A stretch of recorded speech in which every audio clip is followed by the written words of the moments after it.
Muy bien, nos encontramos en esta segunda teleclase y hoy quiero comenzar con una frase de José Míguez Bonino, un teólogo argentino de origen metodista, que dice que es posible que la teología no sea lo más importante ni lo primero que debe ocuparnos, pero, dice Bonino, es ciertamente indispensable. La Iglesia no puede existir sin interrogarse constantemente a sí misma a la luz de la Escritura, acerca de la fidelidad de su testimonio, de la coherencia entre su mensaje, su vida y su culto. Esta expresión de Míguez Bonino nos hace pensar profundamente en cuál es la meta de la teología. Por esa razón, en esta oportunidad vamos a hablar acerca de metodología y metas en la teología. Metodología y metas en la teología. Toda actividad teológica se constituye en un movimiento al que muchos lo llaman un movimiento espiral, tomando en cuenta el concepto de el espiral hermenéutico, que tal vez alguno haya escuchado o haya leído algo al respecto, el espiral hermenéutico, donde se capta un determinado dato, donde tomamos en cuenta un tema, en este caso el dato sería ese tema, donde se reflexiona respecto del mismo. Esa reflexión que hacemos respecto al mismo lo amplía para luego retomarlo y avanzar en la reflexión. Cuando pensamos en la metodología teológica, al ser la teología una ciencia y servirse de todos los elementos también de investigación que la ciencia y toda la temática nos presenta y nos ofrece, entendemos que hay ciertos caminos propios que se deben recorrer. Por eso también hablamos de métodos inductivos, métodos deductivos, desde dónde partimos y hacia dónde vamos, ¿no? Pero básicamente la reflexión teológica tiene que ver con esto.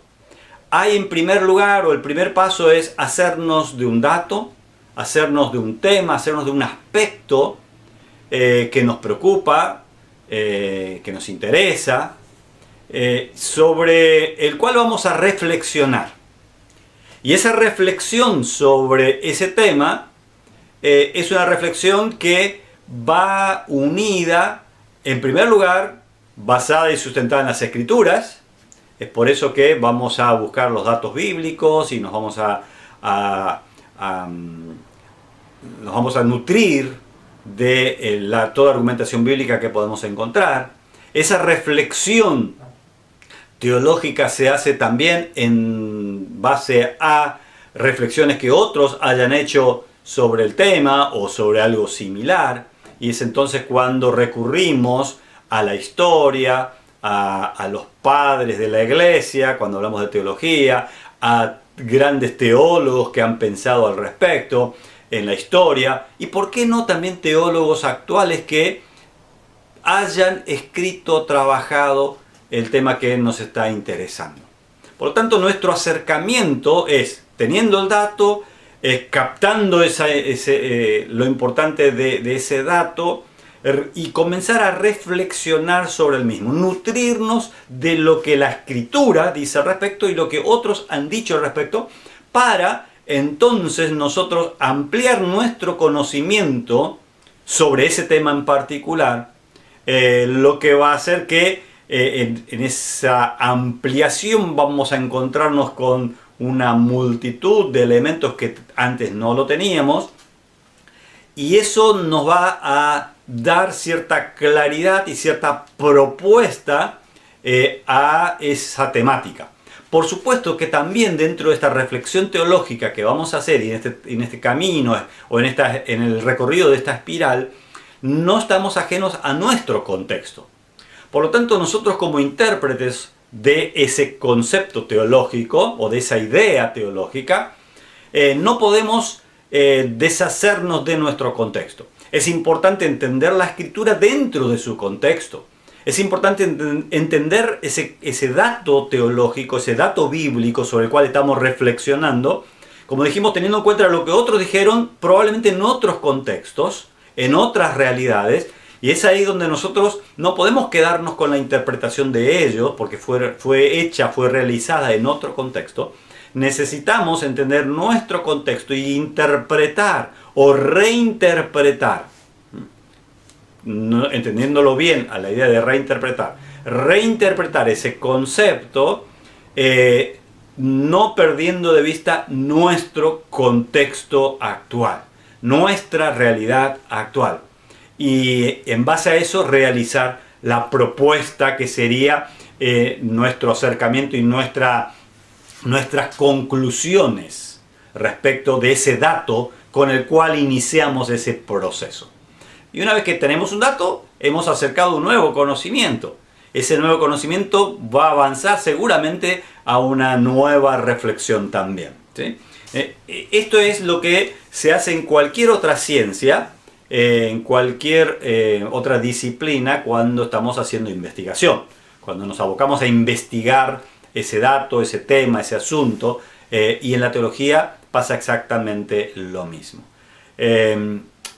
Es transcurrir, es transitar ese camino entre las escrituras, nuestro contexto, nuestra realidad, lo que otros dijeron, para poder entender y sintetizar, resumir, reinterpretar lo que ese tema nos quiere decir a nosotros hoy. Porque la teología precisamente sirve para eso, ¿no? Por eso hablamos de metodología y metas en la teología. Porque ¿para qué hacemos todo esto? ¿Qué sentido tiene que nos ocupemos tanto en plantear la idea de metodología teológica, de hacer teología, etcétera, etcétera? Hay tres orientaciones que podríamos mencionar como importantes o fundamentales en el quehacer teológico, y que tiene que ver con la ortodoxia, la ortopraxis y la ortopatía. Repito, la ortodoxia, la ortopraxis y la ortopatía. ¿A qué hace referencia cada una de ellas? Nuestro trabajo teológico tiene como propósito entender y dar a conocer la doctrina correcta, el pensamiento verdadero, el pensamiento correcto reflejado en las Escrituras. A esto llamamos ortodoxia. Por eso cuando hablamos de una iglesia ortodoxa, generalmente pensamos, o lo que la palabra ortodoxia nos significa, tiene que ver con esto, ¿no? El hecho de una institución que está dentro de lo que se considera una doctrina verdadera, correcta, va por ese camino. Nosotros necesitamos hacer teología desde la ortodoxia y poder dar a conocer las doctrinas desde lo verdadero, desde el pensamiento correcto, desde el pensamiento que es válido, tras el fundamento de toda la escritura o de toda la revelación. Por eso es importante hacer teología.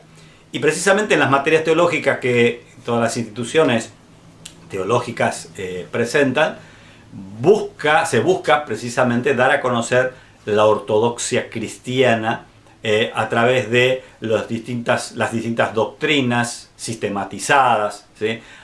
Cuando hablamos acerca de Dios, del hombre, de la creación, los conceptos cristológicos, soteriológicos, etcétera, etcétera, buscamos presentar una doctrina ortodoxa, ¿no? La doctrina verdadera, sin las variantes o sin las desviaciones que se pueden dar, a las que consideramos perversiones o desviaciones sectarias, ¿no? Por lo tanto, la teología sirve, y una de las metas es dar a conocer la ortodoxia. Por otro lado, otra de las metas de la teología tiene que ver con la ortopraxis, es decir, con la práctica correcta, con la conducta correcta. La enseñanza que nosotros extraemos a partir de ese dato sobre el cual reflexionamos y al cual ampliamos, etcétera, etcétera, tienen por finalidad enseñar a la iglesia a que viva de manera correcta, a que las prácticas de fe, a que la práctica cristiana sea una práctica que se condice con lo que la Escritura dice. Que no haya división, que no haya separación, que no haya divorcio entre lo que creemos, la ortodoxia, y la práctica, la ortopraxis. Que podamos manifestar ser una iglesia ortodoxa con doctrinas y enseñanza correcta, pero que nuestra práctica de fe también sea correcta. La teología tiene como finalidad también apuntar a eso, no solo hablar de doctrinas sistematizadas. Cuando hablamos de doctrina no solo pensamos en un libro de teología dogmática o de teología sistemática, sino que también tenemos que pensar en que nuestras enseñanzas, a través de una prédica o un estudio bíblico, lo que fuese, orienten, guíen a la iglesia a una práctica o a una conducta cristiana acorde a lo que las Escrituras reflejan. Que no haya divorcio entre fe y manera de vivir. En tercer lugar, hablamos de la ortopatía, que hace referencia a que también debemos reflexionar no solo en cuanto a doctrina correcta, conducta correcta, sino que nuestros sentimientos, ¿no?, también sean correctos. Nuestros sentimientos para con Dios, nuestras emociones sean ordenadas y de alguna manera modeladas por lo que dice la Escritura. Que nuestras emociones puedan también ser controladas a partir de nuestro conocimiento de la verdad. Fíjense qué importante las metas y el para qué sirve la teología, ¿no? Doctrina verdadera y correcta, conducta correcta y emociones y sentimientos correctos. Lo que hacen a cristianos con la mente de Cristo. Lo que hacen que los cristianos vivamos conforme a lo que Dios espera también de nosotros. Esos tres conceptos, el teólogo argentino Alberto Roldán los resume en tal vez palabras más simples y más conocidas para nosotros. Él dice que la teología sirve para la misión de la iglesia, la teología sirve para la apologética, la teología sirve para la pastoral, la teología sirve para la ética y la teología sirve para la misma teología.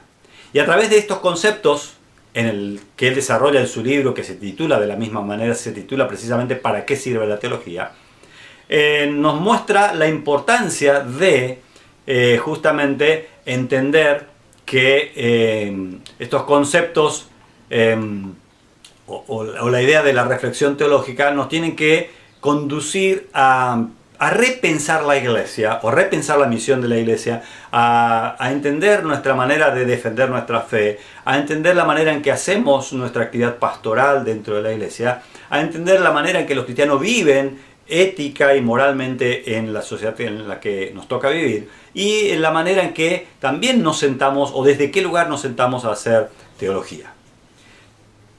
Esto nos ayuda a entender lo que Miguel Bonino decía y que les mencionaba al principio. Es posible que la teología no sea lo más importante ni lo primero que debe ocuparnos, pero es ciertamente indispensable. La iglesia no puede existir sin interrogarse constantemente a sí misma a la luz de la Escritura, acerca de la fidelidad de su testimonio y de la coherencia entre su mensaje, su vida y su culto.